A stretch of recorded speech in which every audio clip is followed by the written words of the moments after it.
Hi guys, Michael here. So I wasn't planning on having a new video out this soon, but the Soyuz anomaly happened yesterday, so let's talk about that. Jumping straight in, yesterday at 4:40 Eastern Time here in the US, the Russian space agency Roscosmos launched a Soyuz launch vehicle carrying 2 crew members aboard the Soyuz MS-10 spacecraft. Unfortunately, about 2 minutes into flight, there was an anomaly with that launch vehicle, and they had to abort the flight. The crew safely made it back to Earth, but obviously that means they are not in space, they did not reach orbit, they are not going to the International Space Station. And that presents a few difficulties. First being that the current crew aboard, the crew of 3 members, do not have anyone to replace them when they go home. They are currently scheduled to go home aboard the MS-10 Soyuz spacecraft that is currently up at the space station. They are scheduled to return in December. The spacecraft that brought them there, the Soyuz MS-09, has an on-orbit lifespan of about 200 days, meaning that if necessary, they can stay up there until early to mid-January. But that might not be long enough. Depending on how long it takes to find the cause of this failure and fix it, we might be seeing the International Space Station fly unmanned. The International Space Station has been continuously manned since November 2nd, 2000.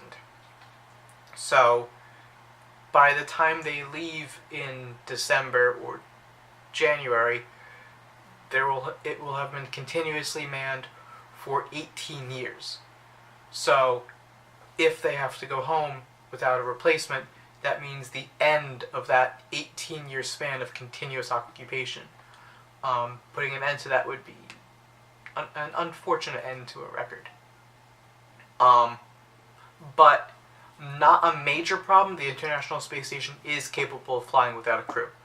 But it's less than ideal, because if something goes wrong, there's nobody there to fix it. Going back to what went wrong, why, how do they fix it, Russia is currently investigating what happened. The investigation team has been asked to have a report in 2 weeks, which is very, very quick for an investigation of this kind. Usually, US investigations of this sort would take a few months. They're very thorough. I don't know how thorough Russian investigations are of this sort, but I can certainly understand the need for an expedited investigation because of the nature of the situation. If the vehicle can't fly by December, the space station goes uncrewed. Now I know what you're thinking, what about the US launch vehicles? They're not ready. Boeing, the hardware is not ready. They are expected to fly their unmanned vehicle sometime next year, sometime I think in spring next year, followed by a manned flight in the summer. SpaceX their hardware is ready for the unmanned flight, which should be able to, hardware-wise, should be able to fly in the November-December timeframe. But logistics, schedule, paperwork, that's not ready. Theoretically, that could be expedited, but all that means is they have an unmanned vehicle there. The crew mission for SpaceX is not scheduled until at least April, which obviously is not soon enough to help with this situation. So that leaves us with the possibility of either Russia getting the Soyuz flying again before December, or having to see the space station go unmanned. Those would be two very interesting situations. Either way it goes, it will be very interesting. If Russia does find the root cause in the 2 weeks between now and when they're asked to deliver their report, then there is a very real possibility of them flying again in December. In that case, they find the problem in 2 weeks. They fix it before the scheduled Progress flight in November. Progress is an unmanned version of the Soyuz spacecraft. It launches on the identical rocket. So, if they can find the problem and fix it before that flight, they can use that Progress flight as a demonstration of the problem is fixed and fly the crew in December. No problems.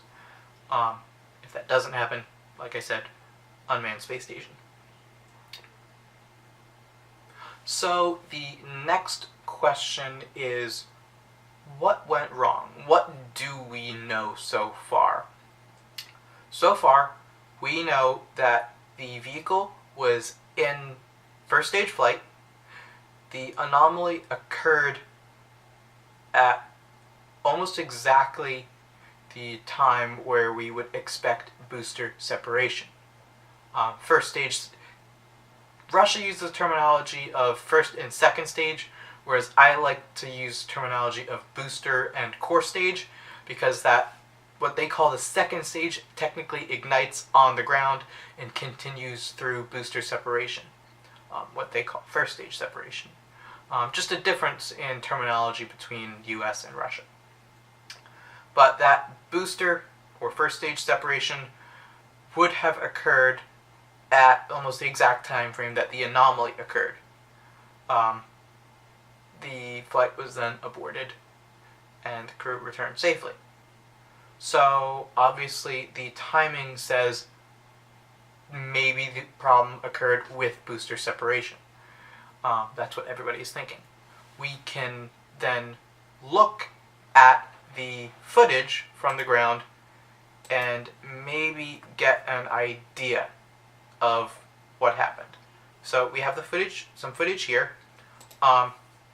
Quick look, we see the vehicle flying, we see first stage cut off, and then we see a big cloud of gas and debris. We can zoom in on this footage and hopefully get a better idea of what happened. So we see engine cutoff, we see separation, and then we see the cloud of debris and gases, and then the debris falling away from the vehicle. We also see the vehicle flying in a high angle of attack after that debris is falling away, which would indicate loss of control of the vehicle after the anomaly. That is expected given the situation. The abort was likely called due to loss of thrust in the main engine. Loss of thrust would lead to a loss of gimbal control and loss of attitude control of the vehicle. Next we can look at that same footage, zoomed in, slowed down. We see booster engine cutoff, and then we see separation occur. Except we can see, when we pause it, we can see only 3 boosters, and then the anomaly occurs. So, based on that, it looks like only 3 boosters separated, which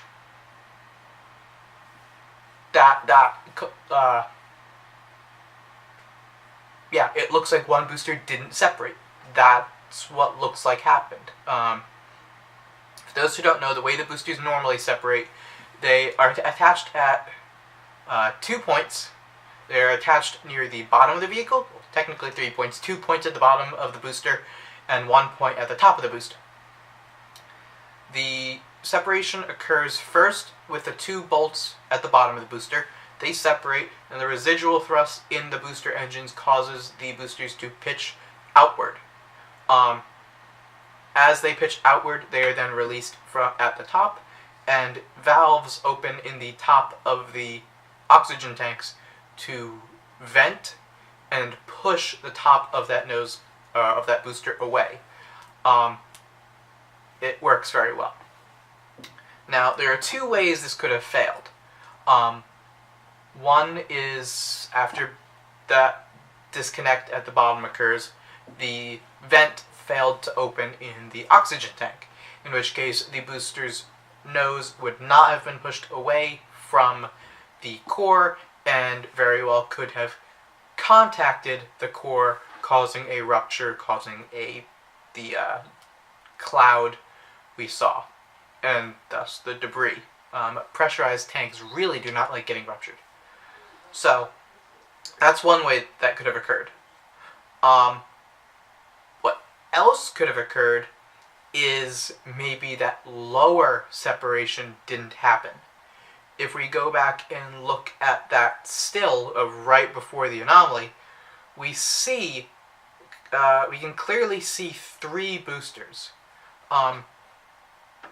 We can't see a 4th booster, which makes me think it did not swing outward.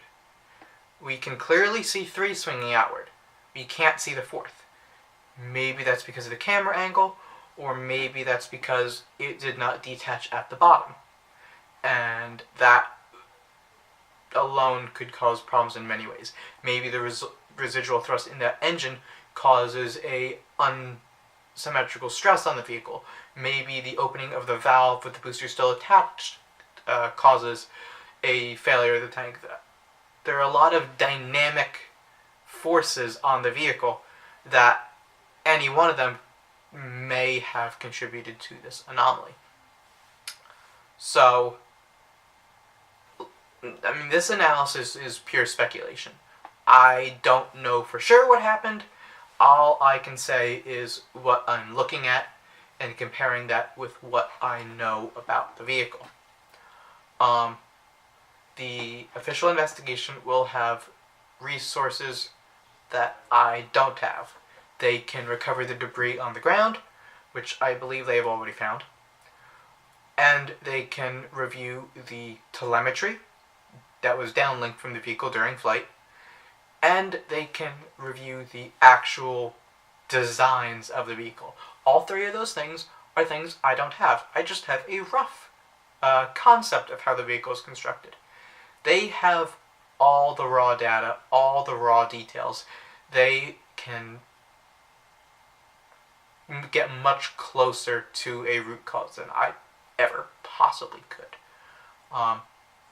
So that leaves us with just having to wait and see what do they find.